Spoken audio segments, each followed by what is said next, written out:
اور اگر تمہارے نصیب میں بہتر ہوا تو تمہاری تہجد کی دعاؤں کی وجہ سے تمہیں وہ جلد حاصل ہو جائے گا جس کا تمہیں انتظار ہے، جس کے لیے تم روتے ہو، جس کے لیے تم راتوں کو اٹھ اٹھ کر دعائیں مانگتے ہو۔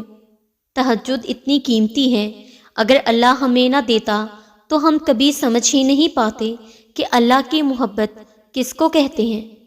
لا حاصل خواہشیں، ادھورے قصے، نامکمل خواب، کچھ بھی ناممکن نہیں رہتا جب بات تہجد کی دعاؤں پہ آتی ہے۔ تقدیر پلٹتے دیر نہیں لگتی، تہجد کی دعا ہو اور چند آنسو، یوں ہی تو نہیں پا لیا تہجد کا سجدہ تم نے۔ کچھ تو ایسا ناممکن ہے تمہارے لیے جو ممکن ہونے والا ہے۔ لا حاصل کو اگر پانا چاہتے ہو تو تہجد پڑھا کرو، کیونکہ جو نصیب میں نہ ہو اسے تہجد کی دعائیں مقدر میں لے آتی ہیں۔ شفا بن جاتے ہیں وہ آنسو جو تاک راتوں میں بہائے جاتے ہیں، کن کہتا ہے اللہ، اور ایک پل میں مقدر بدل جاتے ہیں۔ معجزے تو ہر دعا کے ہوتے ہیں، لیکن تہجد میں بڑی طاقت ہوتی ہے۔ تہجد کی نماز معجزے کا ذریعہ ہے۔ جب تمہیں سارے راستے بند نظر آتے ہیں نا، تب بھی وہ ایک راستہ کھولے رکھتا ہے، اور وہ تہجد کا راستہ ہے۔ جو دعائیں تمہیں اتنی پیاری ہوتی ہیں نا، انہیں مانگنے کا انداز بھی بہت پیارا ہونا چاہیے، اتنا پیارا کہ اللہ پہلی بار میں ہی ان پر کن کہہ دے۔ اور پتہ ہے اللہ کو اتنا پیارا انداز کس کا لگتا ہے؟ تہجد پڑھنے والوں کا۔ آپ کو جو چاہیے، اگر آپ نے اسے اللہ سے تہجد میں نہیں مانگا تو پھر کب مانگا؟ اگر درد رات بھر سونے نہیں دیتا تو جان لو کہ وہ منتظر ہے تمہارا ابھی بھی، اس کو انتظار ہے تمہاری دعاؤں کا۔ مانگ لو، ابھی بھی کچھ نہیں بگڑا، ابھی بھی وہ سب ہو سکتا ہے جو تم چاہتے ہو، ابھی بھی وہ سب مل سکتا ہے جو تم مانگتے ہو، ابھی بھی قبولیت کی ایک گھڑی باقی ہے، ابھی بھی تہجد کا پلڑا مقدر پر بھاری ہے۔ جو کہانی تہجد تک پہنچ جاتی ہے نا، پھر وہ کبھی ادھوری نہیں رہتی۔ چاہت سے نصیب تک کا جو فاصلہ ہے وہ بس ایک دعا ہے۔ تہجد میں بہنے والا ہر آنسو اللہ سے کن کہنے کی سفارش کرتا ہے۔ تہجد اتنی قیمتی ہے، اگر اللہ ہمیں نہ دیتا تو ہم کبھی سمجھ ہی نہیں پاتے کہ اللہ کی محبت کس کو کہتے ہیں۔ اللہ کچھ کو فوراً دے دیتا ہے، اور کچھ کی آواز کو شاید بار بار سننا چاہتا ہے، اور کتنے ہی خوش نصیب ہیں وہ لوگ جن کی آواز کو وہ سننا چاہتا ہے، اور عطا بھی پھر مانگ سے زیادہ اور انوکھا کرتا ہے۔ میرا اللہ بہت غفور الرحیم ہے۔ خوبصورت کہانیاں یوں ہی حقیقت نہیں بن جاتی، ان میں صبر، توکل اور دعائیں بے مثال ہوتی ہیں۔ آسمان سے نزول معجزوں کا ہوتا ہے جب ہر تکلیف دکھ مٹا جاتی ہیں۔ مان لو، جان لو، سر تسلیم خم کر لو اس پر کہ مانگی جو دعا جائے تہجد میں، اگر قبولیت کے تحفے سنگ اپنے ضرور لاتی ہیں۔ اللہ کی محبت اتنی خاص ہے کہ اگر انسان چاہے نماز پر صرف سر کو جھکا کر بیٹھا رہے، کچھ بھی نہ بولے، تب بھی وہ رب کچھ لمحوں میں ایسا سکون بندے کے دل میں اتار دیتا ہے کہ لگتا ہے جیسے اس رب نے پریشان دل کو یہ سمجھا دیا ہو کہ میرے بندے نا امید مت ہو، میں ہوں نا، سب ٹھیک کر دوں گا۔ جب وہ اللہ رات کے آخری پہر تمہیں ملاقات کے لیے بلاتا ہے، تب وہ تمہیں اپنے در سے خالی ہاتھ نہیں لوٹاتا۔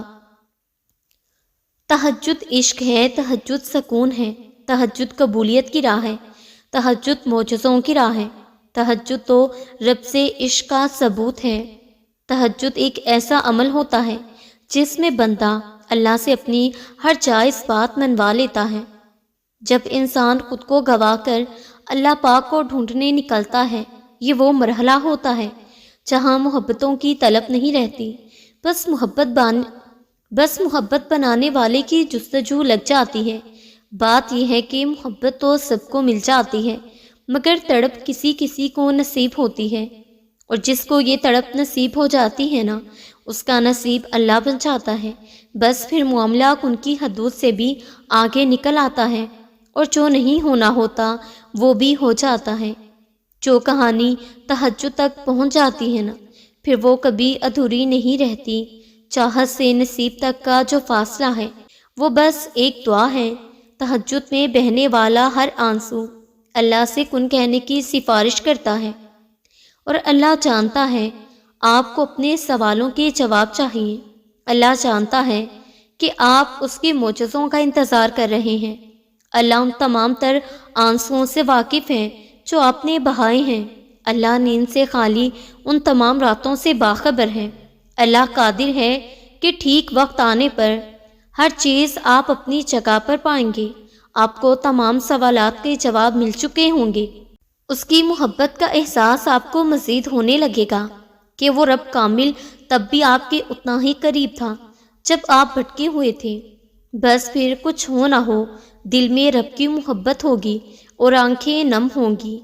آپ کی ایک ایک سانس اس کا شکر بجا لا رہی ہوگی۔ ذرے ذرے میں آپ کو اپنے رب کی اپنائیت آنے لگے گی۔ وہ جو کئی حجابوں سے بھی پرے ہے، وہ آپ کو اپنی شارک میں سمایا ہوا ملے گا۔ اللہ کے سوا کوئی بھی آپ کو زیادہ نہیں چاہ سکتا۔ یہ دنیا کی چاہتیں فریب ہیں سب، اور تمہاری کوششیں ناکام ہو سکتی ہیں، لیکن اللہ پاک کی طاقتیں نہیں۔ مقدر دعاؤں کا پابند ہیں، دعائیں مقدر کی پابند نہیں۔ تب بھی مانگو جب قبولیت کی کوئی بھی وجہ باقی نہ رہے۔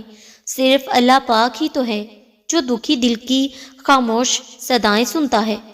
تو پھر توکل کے ساتھ اس کے سامنے جھولی پھیلائے رکھو، کیونکہ یقین رکھنے والوں کے لیے یقین کے معجزے ہوتے ہیں۔ تمہیں بنانے والا تمہاری ضروریات سے کیسے بے خبر ہو سکتا ہے؟ تمہاری کہانی کا مصنف اللہ پاک ہے، اور اس سے بہتر مصنف اور کون ہو سکتا ہے؟ اور یاد رکھو کہ ایمان والے سب سے زیادہ آزمائے جاتے ہیں۔ اس آزمائش کے بعد تم ان دعاؤں کا بھی قبول ہونا دیکھو گے جنہیں تم بھلا چکے تھے۔ تہجد آنسوؤں کی زبان ہے۔ جو لوگ آنسوؤں کی زبان سے مانگتے ہیں نا، تو پھر اللہ پاک سے وہ خالی ہاتھ لوٹائے نہیں جاتے۔ یہ وہ زبان ہے جو کن کہلوا لیا کرتی ہے۔ تم مانگ کر تو دیکھو، آنسوؤں کی زبان سے وہ معجزوں کا بادشاہ ہے، جب چاہے جسے چاہے نواز سکتا ہے۔ بس تمہارے مانگنے کی دیر ہے، اور عطا کرنا اس کا کام ہے۔ تہجد میں تقدیریں بدل جاتی ہیں، چاہتیں مل جاتی ہیں۔ جب کوئی اپنے اللہ سے مانگنے تہجد میں تڑپتا ہے نا، اللہ دیکھ ہی نہیں سکتے اپنے بندے کے آنسو جو تہجد میں بہائے جاتے ہیں۔ وہ کن فرماتا ہے اور اس کی ساری دعائیں سن لی جاتی ہیں۔ انتظار کی بھی 3 صورتیں ہوتی ہیں۔ یا تو اللہ پاک اس لیے انتظار کروا رہا ہے کہ یہ وقت صحیح نہیں تمہیں وہ دینے کا جو تم کب سے مانگ رہے ہو، یا تو وہ چیز تمہارے لیے بہتر نہیں جس کا تم کب سے انتظار کر رہے ہو، یا تو اللہ پاک کو تمہارا مانگنا پسند آ گیا ہے، اس لیے وہ چاہ رہا ہے میرا بندہ مجھ سے فریاد کرتا رہے۔ اگر اللہ پاک کچھ وقت انتظار کروا رہا ہے تو کیا تم مایوس ہو جاؤ گے؟ اب مزید انتظار نہیں کر سکتے یہ کہہ کر کمزور پڑ جاؤ گے؟ انتظار کرنا مشکل لگ رہا ہے نا؟ وقت دیکھتے ہو تو لگتا ہے جیسے گھڑی کی سوئیاں رک گئی ہوں۔ تمہارا مانگنا اس رب العالمین کو پسند بھی تو آ سکتا ہے نا؟ اگر اس نے دے دیا ہوتا تو تم کب اس لگن کے ساتھ اسے پکارتے؟ اس لیے وہ چاہ رہا ہے میرا بندہ مجھے پکارتا رہے۔ جب اس نے دینے سے انکار نہیں کیا تو تم اسے پکارتے پکارتے کیوں تھک گئے ہو؟ وہ رب تو بس تھوڑا انتظار کروا رہا ہے، فقط اس لیے کہ وہ تمہاری آواز بار بار سننا چاہتا ہے۔ یہ جو اللہ پاک انتظار کروا رہا ہے نا، یہ بھی بے وجہ نہیں، بس تمہارا صبر آزمایا جا رہا ہے۔ اور جب انتظار کی گھڑیاں ختم ہوں گی تو تمہیں تمہاری من پسند چیز تک لے جایا جائے گا جس کے لیے اتنا انتظار کر رہے ہو۔ اگر وہ تمہارے لیے بہتر نہیں تو اسی کو بہترین بنا کر تم تک پہنچایا جائے گا۔ تم دیکھتے ہی رہ جاؤ گے، وہ رب بس کن فرمائے گا اور تمہیں معجزے تک لے جائے گا۔ اور اگر اپنے کٹھن وقت میں اپنے رب العالمین پر یقین رکھ کر انتظار کرتے ہو تو تمہارا بگڑا وقت بھی سنوار دیا جائے گا، اور تمہیں وہ کچھ بھی عطا کر دیا جائے گا جس کی آس میں تم ہر روز دعا کرتے ہو۔ تہجد وہ آخری مرہم ہے جس کے بعد نہ کوئی زخم ستاتا ہے اور نہ کوئی غم رلاتا ہے۔ نیند قربان کر کے جب روتی ہوئی آنکھیں اللہ کو مناتی ہیں نا، تب خواب حقیقت بن جاتے ہیں اور تعبیریں کن میں بدل جاتی ہیں۔ دعائیں اور التجائیں کر لیجئے۔ اللہ نے تہجد قائم کرنے والوں کو سب سے جدا رکھا ہے۔ اللہ تہجد والوں کو سب سے خاص رکھتا ہے اور ان کے لیے ایسے معجزے ہوتے ہیں جو کسی کے لیے نہیں۔ اب اللہ ساتویں آسمان سے پہلے آسمان پر اپنے بندوں کو خالی ہاتھ لوٹانے کے لیے تھوڑی نہ آتا ہے۔